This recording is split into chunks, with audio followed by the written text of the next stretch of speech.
शाहरुख खान की फिल्म पठान अभी बड़े पर्दे तक पहुंची नहीं, लेकिन तनाजा शुरू हो गया। मध्य प्रदेश में इस फिल्म पर पाबंदी लगाने तक की तैयारी शुरू हो गई है। पठान फिल्म के एक गाने बेशर्म रंग पर मध्य प्रदेश के वजीर दाखिला नरोत्तम मिश्रा ने एतराज दर्ज कराया है। उन्होंने फिल्म में शाहरुख खान की को स्टार दीपिका पादुकोण के ड्रेस पर एतराज जताते हुए तंज कसा। सोशल मीडिया पर दावा किया जा रहा है कि दीपिका पादुकोण बेशर्म रंग गाने में भगवा रंग के कपड़े में दिख रही हैं। हालांकि नरोत्तम मिश्रा ने मुखालिफत की बुनियाद फहश और जारहाना पहनावे को माना है।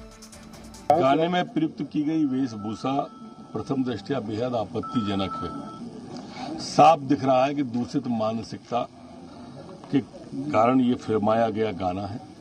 नरोत्तम मिश्रा ने फिल्म साजों को आगाह भी किया है कि अगर बेशर्म रंग गाने में बदलाव नहीं किया गया तो फिल्म पर पाबंदी लगाने पर भी गौर किया जा सकता है। नरोत्तम मिश्रा ने दीपिका पर टुकड़े टुकड़े गैंग की हामी होने का इल्जाम भी लगाया है। दरअसल जेएनयू तनाजे के दौरान दीपिका कन्हैया और खालिद की हिमायत में जेएनयू गई थी। दीपिका पादुकोण जी टुकड़े टुकड़े गैंग की समर्थक रही हैं, जेएनयू वाले उसमें, और इसलिए मैं ये निवेदन करूंगा कि इसके दृश्यों को ठीक करें, वेशभूषा को ठीक करें। बात यहीं तक नहीं रुकी। हिंदू तंजीमों के साथ साथ मुस्लिम तंजीमों ने भी सामने आकर फिल्म के बोल्ड सीन को लेकर नाराजगी जाहिर की है। ऑल इंडिया त्योहार कमेटी के चेयरमैन औसाफ शाह मीर खुर्रम फिल्म पठान को इस्लाम की तौहीन करार देते हैं और साथ ही फिल्म पर बैन लगाने की मांग भी कर रहे हैं।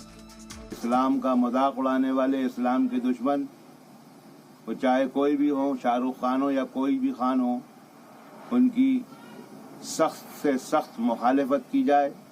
और हम हुकूमत से मांग करते हैं कि ऐसी तमाम फिल्में या ऐसी तमाम एक्टिविटीज़ पर तुरंत बैन लगाया जाए जिनसे मुसलमानों के जज्बात मजरू होते हैं, हमारी भावनाएं आहत होती हैं।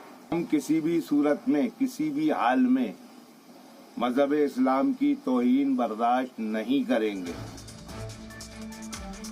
शाहरुख खान की फिल्म पठान की ओपनिंग तनाजा के साथ हो गई है, लिहाजा आने वाले दिनों में और कितने सियासी रंग इस फिल्म को देखने को मिलेंगे ये तो आने वाला वक्त ही तय करेगा। ब्यूरो रिपोर्ट, जी मीडिया।